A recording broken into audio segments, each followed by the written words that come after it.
Thursday, May 8th. This is an end of the day SPY recap, and today on the daily chart we had our 2-up day that reached the targets we've been expecting a price to reach, and then at the end of the day it fell off a little bit to give you a little bit of a neutral looking bar, maybe even a 2-up failure looking bar, depending on what happens tomorrow. So tomorrow's kind of a real interesting day for a number of reasons. We'll go over that in a second. But first of all, in terms of today, we've been waiting all week here for price to move higher and test the highs of last week. If we go to last week's chart, you see a green bar. When you see that, you typically expect the highs to be tested.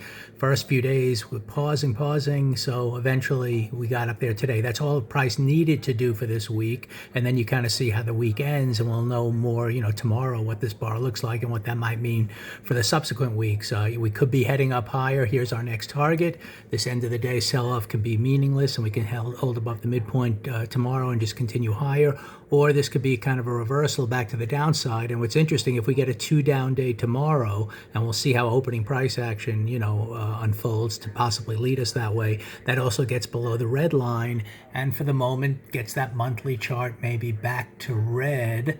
The monthly chart did all it needs to do is after this hammer bar take out that high, we're into a gap area, so you don't know if it's going to stay green all month long, or maybe it's going to fail and go into a bit of a trading range. That to me, if we get red, that's all that's going to happen. I don't see a big downward move, but it could be a kind of a wide trading range to the downside. So again, going into tomorrow, if we have a 2-down day that, builds up a little momentum, that gives us a weekly bar that looks like a failure bar, like a 2-up, kind of a shooter looking bar that could lead to a 2-down into next week.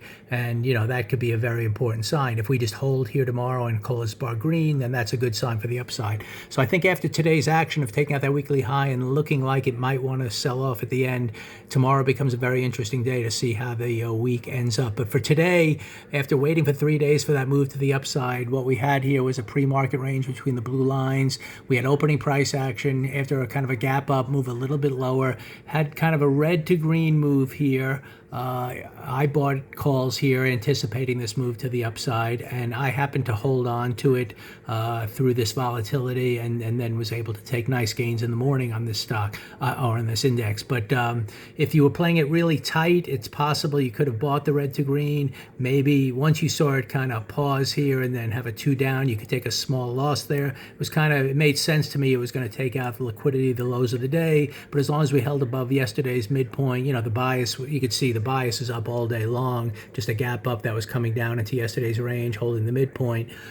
So if you took a small loss, let's say, then this would be a re-entry price on bar number 5 here, the green bar, for it to then head up to the highs, the first bar high, and eventual targets up here. Obviously, it paused at a key area. It tried to make a secondary move, couldn't do that, and then eventually, closed lower. So, that's interesting in terms of this little sell-off here right at the end, what that really means. Sometimes it's just nothing. Sometimes it's significant in terms of a failure up here. So with all that context in mind, we're going to find out if price, again, let's say the pre-market range is somewhere below the midpoint of this bar and price heads lower early. I'll do a put trade and see if we build momentum down here and see if it closes with kind of a shooter bar on the weekly chart, which would then expect us to kind of test a little lower going into next week with a target down here, assuming we do have a negative close to the week and we get a 2-down week next week. So let's see what happens. But if we just kind of hold up here and don't really sell off too much, then I still think we're heading up